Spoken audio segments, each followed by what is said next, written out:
Bom, saúdo os irmãos com a santa paz de Deus. E eu gostaria de estar analisando junto com irmãos um vídeo a respeito do sono da alma, né? Algumas denominações acreditam em algo, numa doutrina chamada sono da alma, né? Onde não existe vida quando o corpo morre. Quando o corpo morre, simplesmente é como se nós estivéssemos dormindo. Não existe consciência nenhuma. A gente só está vivo se possui um corpo. Quando não existe um corpo, então, antes de Jesus Cristo voltar na sua segunda vinda, o que acontece é que a gente simplesmente não existe. É como se estivesse dormindo, né? Essa basicamente é a doutrina do sono da alma.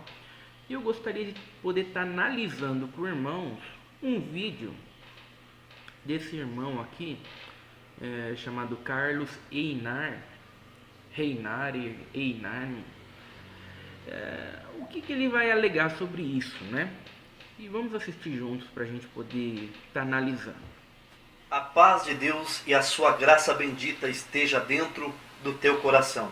Eu recebi várias perguntas de irmãos e pessoas me perguntando aonde nós ficaremos após a morte. A nossa alma ficará dormindo ou consciente em algum lugar? Existem muitas denominações que se baseiam em versículos isolados e também se escoram na parábola do rico e Lázaro, afirmando que a alma continua consciente após a morte, que os crentes salvos estão no paraíso aguardando a ressurreição e os ímpios estão no inferno sendo torturados pelo diabo e seus demônios.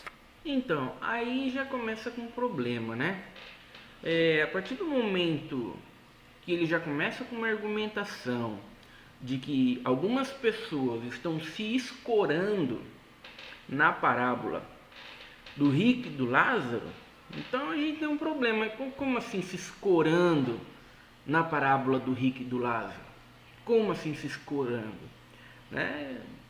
Grande parte dos ensinamentos de Jesus Cristo vem através de suas parábolas. A gente analisa as parábolas de Jesus Cristo para trazer um determinado ensinamento. E quando a gente, por exemplo, vai na parábola do rico e do Lázaro, né, que é Lucas 16, 19, a primeira coisa que a gente aprende na parábola, que fica bem claro, né, é que existe consciência após a morte. Não existe sono da alma. Né? Então, não dá nem para argumentar, baseado por esse texto bíblico, que eu já considero que nem seja parábola.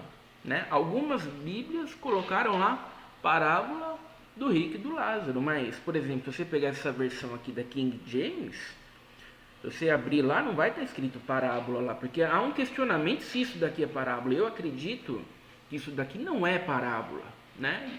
E uma das principais coisas que a gente aprende aqui nessa passagem é da consciência da alma após a morte. Isso fica claro. Então a primeira coisa que você tem que fazer para defender o sono da alma é jogar a parábola fora. Né? Joga a parábola fora, fala que a parábola não serve, né?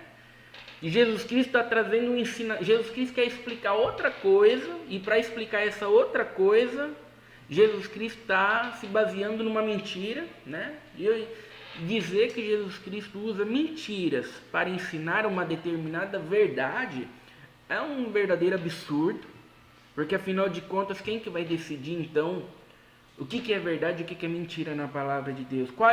Nas outras parábolas, o que é mentira e o que é verdade afinal de contas? Então é uma situação complicada.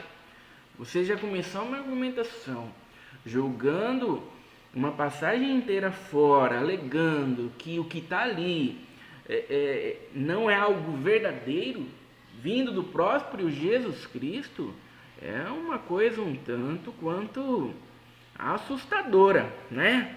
De se poder dizer. Vamos continuar assistindo o vídeo. Primeiro que a parábola do rico e do Lázaro é uma narrativa alegórica. Os que acreditam na consciência do ser humano após a morte, se baseando na parábola do rico e do Lázaro, eles construíram essa crença e essa doutrina em cima de uma areia movediça. Porque o que não tem uma consciência sólida nas escrituras, baseada nas escrituras sagradas, é como se estivesse crendo em algo que está colocado em cima de uma areia movediça. A parábola do rico e do Lázaro, que está em Lucas, no capítulo 16, no versículo 9, foi uma repreensão que o Senhor Jesus deu nos fariseus. Sempre o Senhor Jesus repreendia os fariseus. O Senhor Jesus dava socos metafóricos nos fariseus. E essa parábola foi mais uma que o Senhor Jesus usou para censurar os fariseus e criticar a ganância e a avareza que eles possuíam dentro de si. Os fariseus naquela época acreditavam que os pobres eram pessoas desmerecidas por Deus, desprovidas da benção e do favor de Deus, e que os ricos eram pessoas abençoadas por Deus, que tinham o favor de Deus. Então a parábola do rico e do Lázaro não dá consistência e nem dá base bíblica para se acreditar que uma pessoa continua consciente, a sua alma continua consciente após a morte. Porque Então, irmãos, a parábola do rico e do Lázaro tem o objetivo de trazer este ensinamento também? Tem, né? Os judeus, eles acreditavam lá que as pessoas ricas eram ricas porque eles eram aprovados por Deus. Os pobres eram pobres ou tinham uma determinada enfermidade porque eles eram desaprovados por Deus. A parábola, ela tem essa intenção de trazer esse ensinamento também. Mas dizer que Jesus Cristo se usou de uma mentira para trazer a ilustração de uma verdade, ainda mais de uma coisa tão séria, né? Que é a realidade da consciência após a morte, é algo totalmente absurdo e é algo que a gente espera de alguém que não está com um compromisso sério em saber o que a Bíblia ensina, né? Simples assim, mas vamos continuar. as escrituras afirmam claramente que a alma do justo, ela descansa, ela dorme o sono após a morte. Então a alma fica inconsciente entre a morte até a ressurreição no último dia. Existem vários versículos no Antigo Testamento que provam que o homem ou a mulher, a alma, ela não tem consciência após a morte. Vou citar aqui alguns versículos para você que provam que a alma passa por um período de inconsciência na morte. Eclesiastes capítulo 9, versos 5, 6, 7 e versículo 10. Porque os vivos sabem que hão de morrer, mas os mortos não sabem coisa nenhuma, nem tampouco eles têm jamais recompensa, mas sua memória ficou entregue ao esquecimento. Então, aí olha só, ele está acusando aqueles que defendem a consciência da vida após a morte, está acusando a gente de usar versículos isolados. Mas olha só o versículo que ele está usando. Esse versículo aqui está falando sobre o corpo. A Bíblia, ela sempre vai se referir à morte como um sono. Por que a Bíblia sempre se refere à morte como um sono? Né? Porque a Bíblia, ela usa esse eufemismo, né? Chama-se eufemismo. Você usa uma linguagem branda para trazer um ensinamento de alguma coisa terrível, né? Que nem quando Estevão foi apedrejado. Estevão foi apedrejado, e quando Estevão estava apedrejado, a Bíblia vai dizer, e ele adormeceu. Ele adormeceu. O que quer dizer com ele adormeceu? Quer dizer que ele morreu, tomou uma pedrada na cabeça e simplesmente morreu. Mas vai dizer lá, ele adormeceu, né? Que nem, irmãos, naquela passagem onde Jesus Cristo fala para os discípulos, vamos voltar porque Lázaro dorme, né? E os discípulos vão dizer, mas se ele está dormindo, ele está bem. E Jesus vai dizer, não, ele está morto, ele morreu, né? E Jesus Cristo volta lá para poder estar ressuscitando Lázaro. Então, o que esse versículo que ele está mostrando aqui quer dizer? É que os mortos não sabem de coisa alguma. O corpo, está se referindo ao corpo. Você vai lá no cemitério lá, Tem alguém lá que sabe de alguma coisa lá? Não. Aquilo lá é só corpo em decomposição. Lá ninguém sabe de nada, né? Lá não tem recompensa nenhuma. Lá no cemitério, lá quando você vai lá no cemitério, lá não tem memória nenhuma. São só corpos em decomposição. O versículo está se referindo aos corpos que morreram. Não está se referindo às almas, para onde as almas estão, elas estão conscientes. Não, está se retratando sobre isso, né? Então olha só quem que está usando versículos isolados para defender o sono da alma, né? Mas vamos continuar. Até o seu amor, o seu ódio e a sua inveja já pereceram e já não tem parte alguma nesse século, em coisa alguma do que se faz debaixo do sol. Vai, pois, come com alegria o teu pão e bebe com bom coração o teu vinho, pois já Deus se agrada das tuas obras. Tudo quanto te vieres à mão para fazer, faz-o conforme as tuas forças, porque na sepultura para onde tu vais, não há obra, nem indústria, nem ciência e nem sabedoria. Então, você vê, na sepultura para onde a gente vai, não tem projeto, não tem conhecimento, lá só tem corpos. Então o versículo está claramente se referindo aos corpos enterrados lá. Não está se referindo a onde a consciência, para onde as almas foram. As almas não estão lá ninguém sabe de nada mesmo. Lá no cemitério, lá não tem projeto nenhum mesmo, não tem conhecimento nenhum mesmo. Então se eu usar um versículo desse para dizer que a alma está lá dormindo, ou que a pessoa deixou de existir, e só vai voltar a existir de novo quando ela tiver um corpo, sabe? É forçar bastante o texto bíblico. Alguma. Você pode dizer, mas isto é no Antigo Testamento. Mas existem versículos no Novo Testamento que confirmam o que eu acabei de citar aqui para vocês.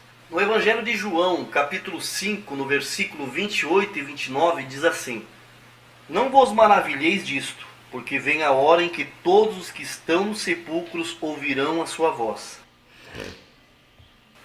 E os que fizeram o bem sairão para a ressurreição da vida, e os que fizeram o mal para a ressurreição da condenação. Se a pessoa morre e fica consciente em algum lugar no mundo espiritual, ou no paraíso ou no inferno, seria inútil ou escuso a ressurreição do último dia, não acham? Não acho.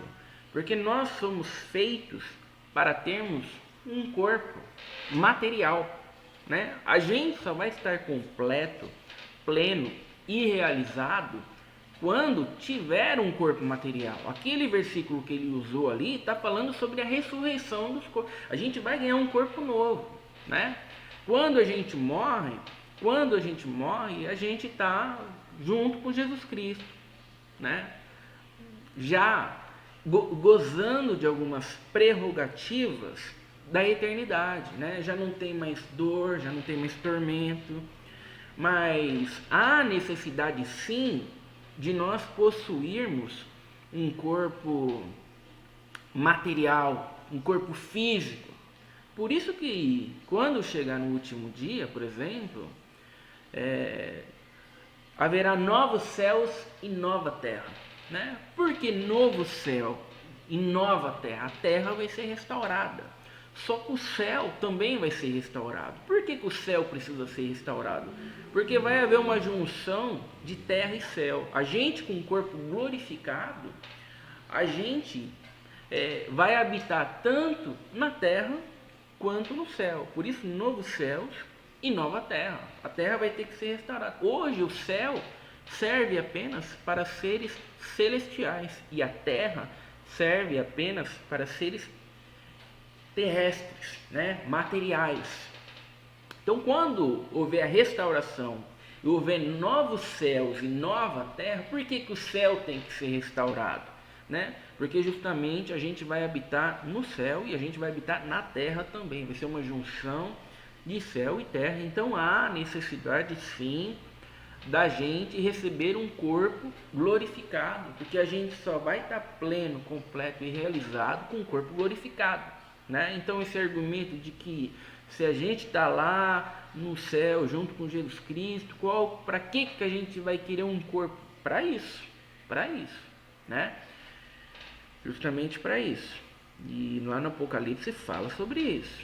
O próprio Senhor Jesus, nos versículos que eu acabei de ler, ele fala sobre a ressurreição do justo para a vida eterna e a ressurreição do ímpio para a condenação eterna. Se você for ao dicionário e buscar o significado da palavra ressurreição, você vai encontrar que ressurreição é restituir a vida, fazer ressurgir, ou seja, acordar a alma da inconsciência na morte. Muitos vão dizer, mas Jesus falou com o ladrão da cruz e disse, em verdade te digo que hoje estarás comigo no paraíso. Não sei se você sabe, mas esta preposição que, contida nesse versículo, não consta nos textos originais do grego. E uma vírgula muda tudo, muda o sentido da palavra. Veja bem o que uma vírgula pode fazer em uma frase. Na verdade te digo, vírgula, hoje estarás comigo no paraíso.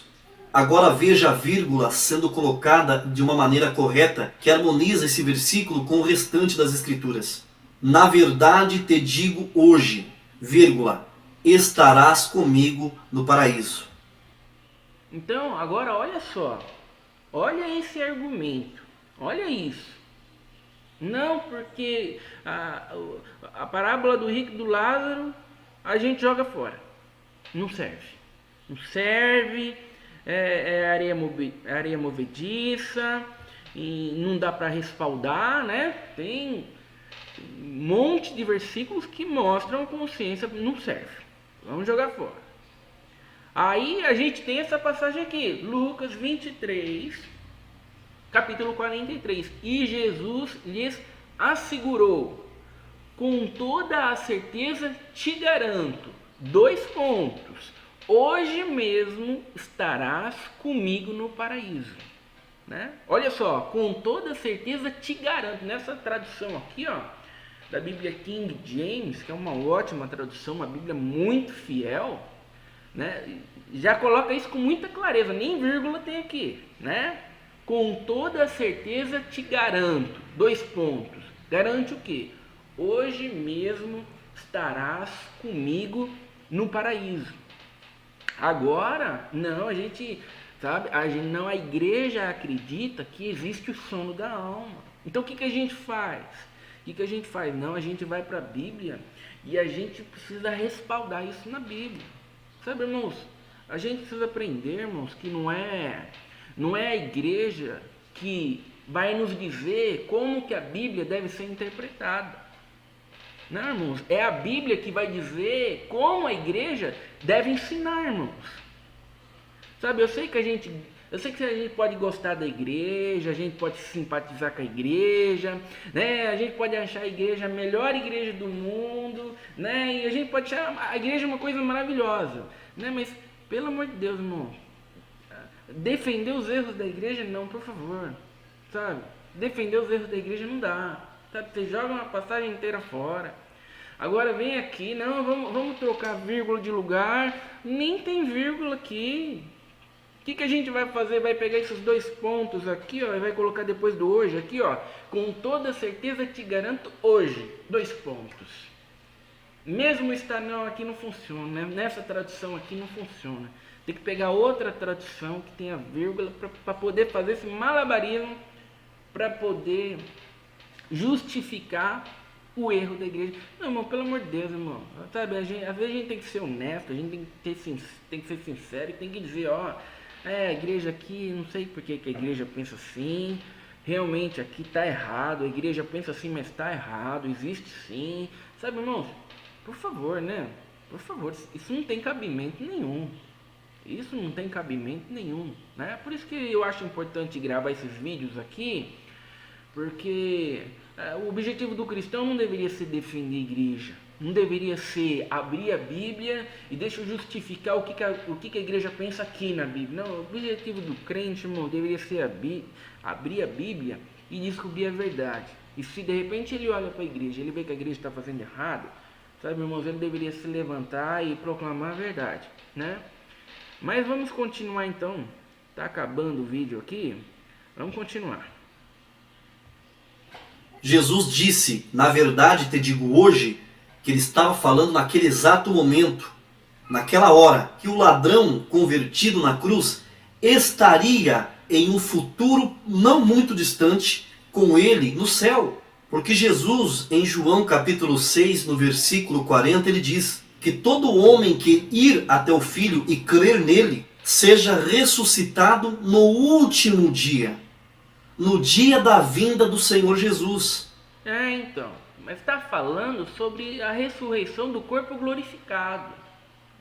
Você vê como mistura as coisas tudo? Não está falando que a gente não está dormindo, é como se você não existisse e você vai passar a existir quando ocorrer a ressurreição. Vai haver ressurreição? Vai.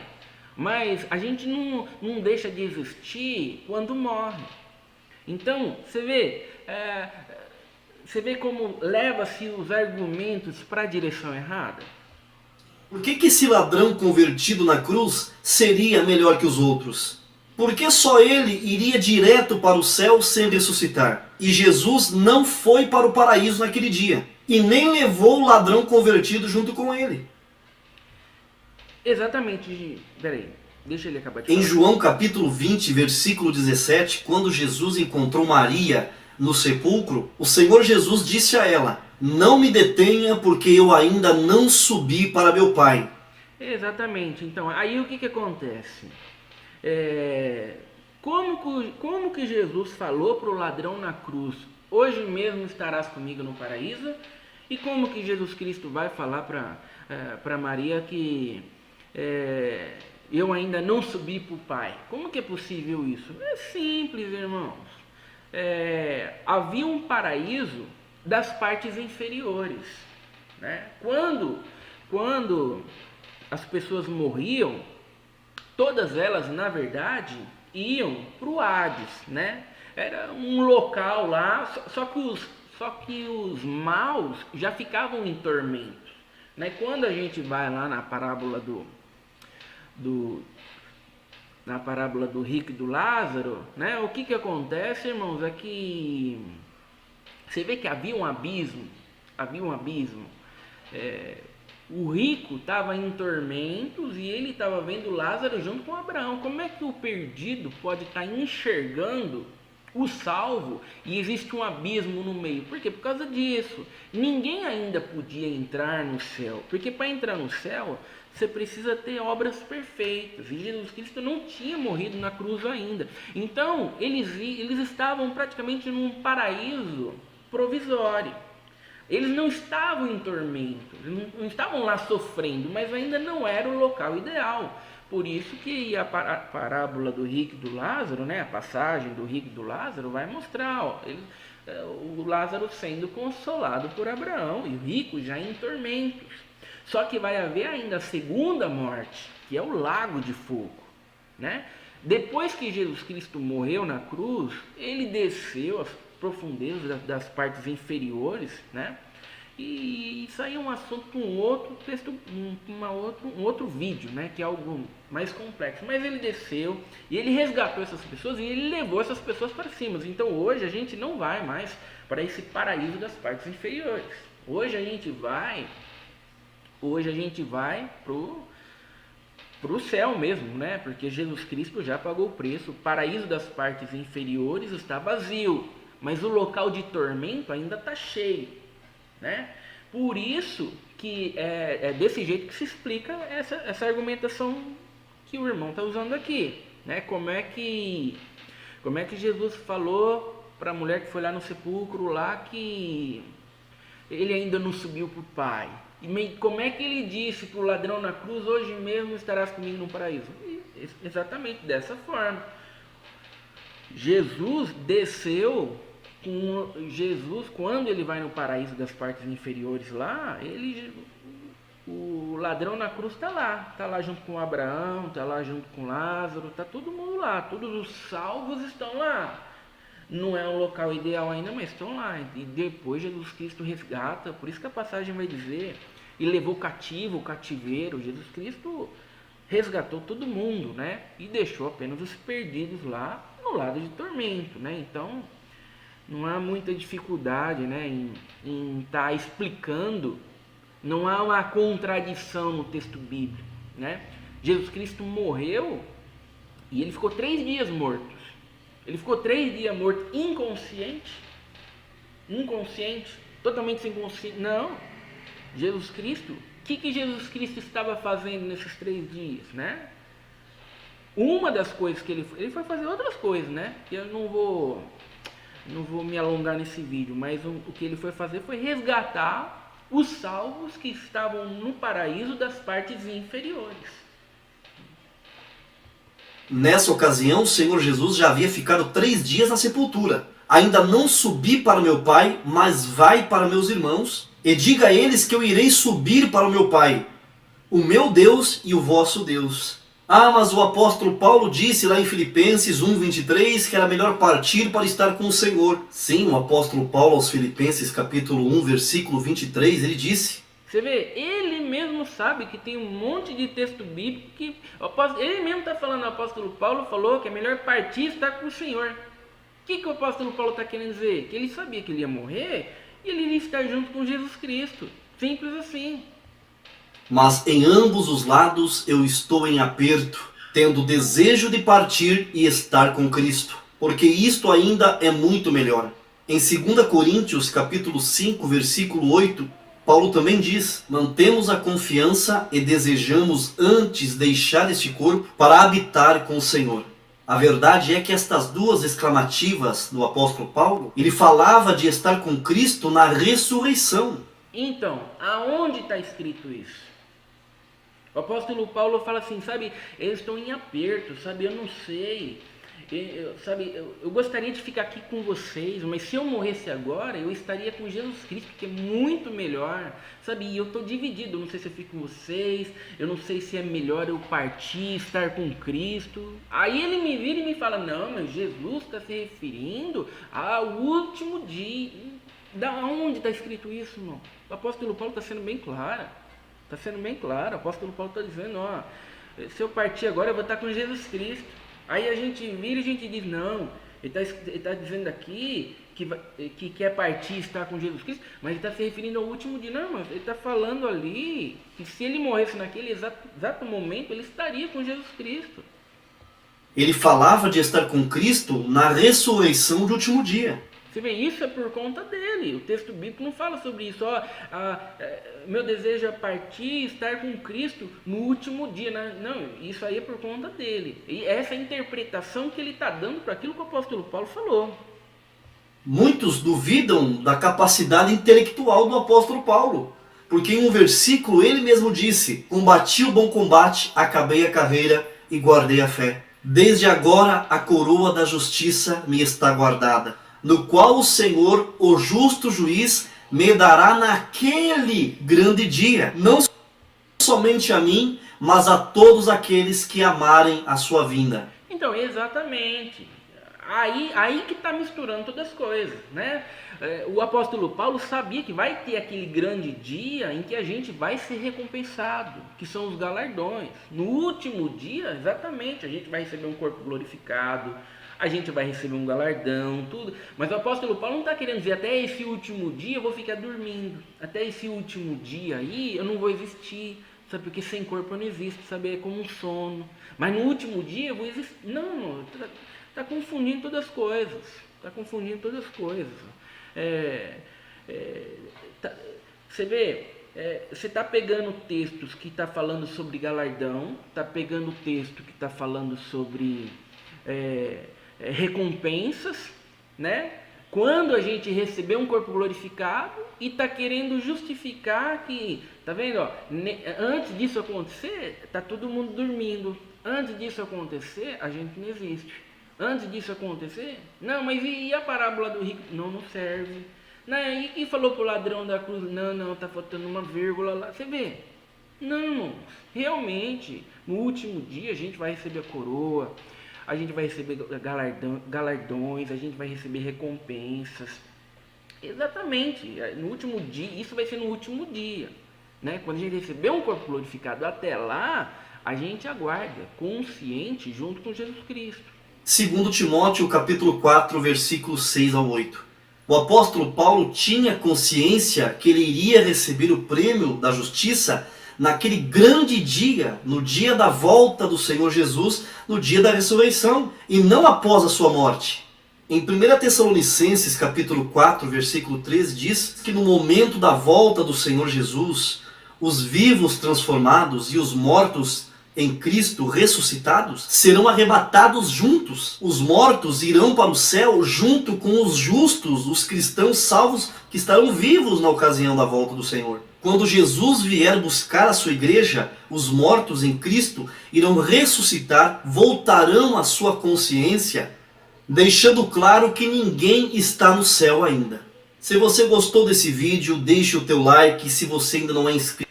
Então tá, aí ele terminou falando sobre no último dia, né? Que quando acontecer a ressurreição, e vai acontecer mesmo, ninguém está negando que vai acontecer a ressurreição, mas vamos abordar aqui algumas passagens bíblicas, né? Para a gente poder estar finalizando o vídeo. Né? A gente viu sobre a parábola do rico e do Lázaro, a gente viu sobre Jesus falando sobre o ladrão da cruz, e Apocalipse 6,9. Olha só Apocalipse 6,9. Quando ele, né, se referindo a Jesus, quando ele abriu o quinto selo, contemplei debaixo do altar as almas daquele que haviam sido mortos por causa da palavra de Deus. Então, olha só, João contemplou as almas daqueles que morreram por causa da palavra de Deus e do testemunho que proclamaram. Eles exclamavam com grande voz. Olha só, os mortos, as almas estão falando, as almas não estão dormindo, né? E aonde as almas estão? Debaixo, olha aqui, ó, debaixo do altar. Ou seja, as almas, aqueles que morreram pelo testemunho de Jesus Cristo, eles estão debaixo do altar, consciente, e eles estão e exclamaram com grande voz. O que eles estão falando? Ó, até quando, ó soberano, santo e verdadeiro, esperarás para julgar os que habitam em toda a terra e vingar o nosso sangue? Olha só o que eles estão falando. Jesus, você não vai fazer justiça, Jesus? Você não vai vingar o nosso sangue? Sabe, eles nos mataram, Jesus. Eles nos mataram. Você não vai fazer justiça? Você vê, eles estão conscientes, junto com Jesus Cristo, debaixo do altar, pedindo para Jesus Cristo fazer justiça. E no versículo, e continua, ó, então para cada um deles foi entregue uma vestidura branca, e foi-lhes orientado que aguardassem ainda um pouco mais até que se completasse o número dos seus irmãos que com eles foram servos e que da mesma forma também deveriam ser mortos. Então Jesus vai responder o que para essas almas que estão lá pedindo justiça? Jesus vai dizer para eles, ó, esperem, porque ainda vai morrer mais gente. E quando se completar o número daqueles que tiverem que morrer, sabe, a justiça vai ser feita. Né? Você vê, e o que a gente vai fazer? Vai fazer o quê? Vai falar que a passagem não serve também? Vai falar que a passagem é simbólica também? Vai dizer que a passagem tem o intuito de ensinar outra coisa? Se essa passagem não está dizendo o que está dizendo claramente, está ensinando o que essa passagem aqui? Não, assim, você vê, você tem que jogar a Bíblia fora. Tem que jogar um monte de passagem fora para justificar uma doutrina errada dentro da igreja. Né? E para terminar, irmãos, olha só para terminar. Apocalipse 20. Olhei e vi alguns tronos, e foi entregue o poder de julgar aos que neles se assentaram. E vi as almas dos que foram, de novo, né? E vi as almas dos que foram degolados por causa do testemunho de Jesus e da palavra de Deus. Olha, está deixando bem claro, as almas, elas estão lá, conscientes lá, né? E os que não adoraram a besta, nem tampouco a sua imagem, e não receberam o sinal na testa nem nas mãos. Aqui já está falando sobre a perseguição do anticristo, né? Eles foram perseguidos pelo anticristo, né? E vai vir o anticristo, e eles foram mortos, né? Foram degolados. Mostra até, vai dizer até como eles morreram. Eles tiveram a cabeça cortada, né? porque eles não aceitaram o sinal da besta, né, na sua testa ou nas suas mãos. E olha só o que vai dizer, ó, eles reviveram e reinaram com Cristo durante 1000 anos. Muito interessante isso, irmãos. O que ele quer dizer com eles reviveram? Você vê, eles foram decapitados? Foram. Mas logo em seguida eles reviveram. Eles reviveram. Como assim reviveram? Eles não foram decapitados ali e entraram num sono profundo, deixaram de existir, porque sem corpo a gente não existe. Não, irmãos. Eles reviveram. Sabe, eles foram para debaixo do trono de Deus. Tá? Estão lá, né? Debaixo do trono do altar lá. Estão lá junto com Jesus Cristo. Eles reviveram e reinaram com Cristo durante 1000 anos, né? O que é esse 1000 anos? Por que o Apocalipse usa essa linguagem de 1000 anos? Porque está se referindo ao milênio. Nós já estamos vivendo o milênio, já estamos vivendo o reino de Deus. Por que nós estamos vivendo o reino de Deus? Porque quando Jesus Cristo veio, ele falou: é chegado a vós o reino de Deus. Então já estamos vivendo o milênio. Nesse milênio, quem morreu nesse milênio está lá, reinando junto com Jesus Cristo lá. Já está gozando de algumas prerrogativas da salvação. Já não tem mais dor, já não tem mais sofrimento, já não tem mais tribulação, né? E olha só que interessante, ó. Entretanto, os demais mortos não reviveram, né? Até que se completassem os 1000 anos. Então o que acontece? Aqueles que não são salvos, eles estão no inferno, né? Só que eles estão mortos no inferno? Não, porque no inferno você está morrendo. Como é que a gente vai dizer que alguém que está no inferno está vivendo? Não, está morrendo, só que é uma morte eterna, né? Quando a gente fala de inferno, a gente fala de morte eterna. Mas até aqueles que estão no inferno, eles vão ressuscitar. Eles vão receber um corpo também. Eles vão receber um corpo para quê? Para receber a segunda morte. Olha só que interessante, ó. Esta é, pois, a primeira ressurreição, né? Tá falando dos salvos, né? Os salvos, eles morrem e eles vão para Jesus Cristo. As almas deles estão lá, debaixo do trono do altar. Essa é a primeira ressurreição. O que é a primeira ressurreição? A gente morre e a nossa alma está junto com Jesus Cristo. Já estamos. Por que é chamado de primeira ressurreição? Porque já estamos gozando de algumas prerrogativas da salvação. Já não tem mais dor, já não tem mais sofrimento, já não tem mais luta, né? Só que ainda não estamos completos. Por quê? Porque nós precisamos de um corpo. Precisamos de um corpo para sermos plenos, né? Porque nós não somos seres espirituais para simplesmente ficarmos a vida inteira sem um corpo. Ó, bem-aventurados e santos os que tomam parte da primeira ressurreição. A segunda morte não tem poder algum sobre eles, né? Porque o que é a segunda morte? Aqueles que estão no inferno, eles vão ressuscitar. Aqueles que estão no inferno, eles vão, depois de 1000 anos, na volta de Jesus Cristo, eles vão ressuscitar para receber a segunda morte, né? Eles vão receber um corpo, vão ser julgados e vão ser lançados no lago de fogo. Então, quando a gente vê aquele rico lá sofrendo, no inferno, sabe? Aquilo ali é a primeira morte.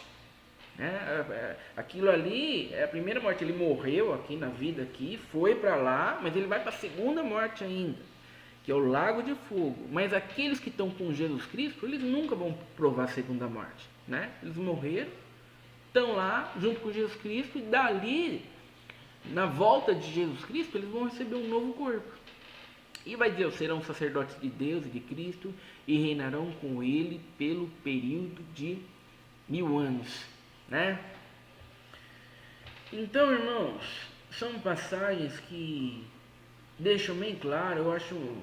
Eu acho muito preocupante quando nós vamos até a palavra de Deus sem uma sinceridade para dizer aquilo, sem uma sinceridade de querer saber o que realmente ela tem para nos ensinar. Sabe, o que me preocupa, irmãos, Muitas vezes é os comentários, que nem, por exemplo, você vai nos comentários aqui, ó. Ó, é maravilhoso, né? Deus te abençoe, caro servo de Deus, que Ele continue te guiando com esse dom maravilhoso de explicar tão bem, né? Nossa, como explicou bem, né? Jogou a passagem do rico e do Lázaro fora, mudou a vírgula de lugar, né? Não falou sobre Apocalipse 6:9 e foi maravilhoso, né? Olha aqui, a paz de Deus, gostei muito do vídeo, ficou muito bem explicado, né? Muito bem explicado. Tem uma pergunta: onde ficam as almas em repouso? Né? Onde ficam as almas em repouso? Sabe que isso não existe. Na doutrina do sono da alma, quando você perde o seu corpo, sabe, é como se você não existisse. Você não tem vida, você não tem nada, a alma não fica em lugar nenhum, você deixa de existir. É essa a doutrina do sono da alma. Você não está em lugar nenhum. É como se fosse um sono, né? Muito bom o vídeo, a explicação e a conclusão. Só não concordo com um detalhe: mudar uma vírgula de lugar para embasar a nossa tese não é correto. Nossas ideias é que precisam se adequar às escrituras e não contrário, né? E mesmo assim, é muito bom o vídeo. Mesmo assim, né? Mesmo esse pequeno detalhe, só conseguiu pegar isso de erro, só vírgula, né? E você vê muita gente falando maravilhoso, muito bom, né? Você vê um ou outro aqui não concordando, sabe, irmãos? Isso é muito preocupante. Isso é muito preocupante, né? Eu sei que as pessoas gostam da igreja, que as pessoas acham que a igreja é mais correta, que a igreja é mais certa, né? Eu sei que as pessoas muitas vezes estão lá idolatrando o CNPJ, mas, sabe, irmãos, entristece, né? Ver essa cegueira, né? As pessoas adequando o texto bíblico à denominação, né? Quando elas deveriam olhar para o texto bíblico e despertar para os erros da denominação, né? Então, daria para poder estar abrangendo muito mais coisa nesse vídeo, mas não precisa de muita coisa, irmãos. Não precisa de muita coisa para poder estar mostrando que o sono da alma é uma doutrina que não faz sentido com a palavra de Deus, irmãos. Não faz sentido com a palavra de Deus. Quem defende o sono da alma precisa sim jogar um monte de texto fora, né? Ou dizer que eles não servem, né? Descaradamente. Precisa mudar a vírgula de lugar, se dizer que no original não está escrito, quer dizer então que quem escreveu a Bíblia, quem traduziu a Bíblia não traduziu muito bem, né? Quem traduziu a Bíblia errou, colocou uma vírgula fora de lugar ali, né? Sabe? Simplesmente um absurdo, irmãos. Sendo que todas as Bíblias vão mostrar a mesma coisa. Você não vai ter nenhuma Bíblia com a vírgula lá naquele lugar para mostrar aquilo. Aí a gente vai dizer que não, todos os tradutores erraram. Todos eles erraram. Todos eles botaram a vírgula, só os adventistas e só a congregação que sabe onde botar a vírgula. Pelo amor de Deus, né, irmãos? Pelo amor de Deus. Né? Então, é o que eu queria mostrar para os irmãos. Né? Não existe sono da alma. Se você morrer, pode ficar tranquilo que você vai estar na primeira ressurreição, junto com Jesus Cristo. Não vai ter mais dor, não vai ter mais sofrimento, né? E quando houver a ressurreição, sabe, você vai receber um corpo glorificado, vai receber os galardões. Não existe esse momento de sono, tá bom? Saúdo a todos os irmãos então com a paz de Deus e fiquem com Deus.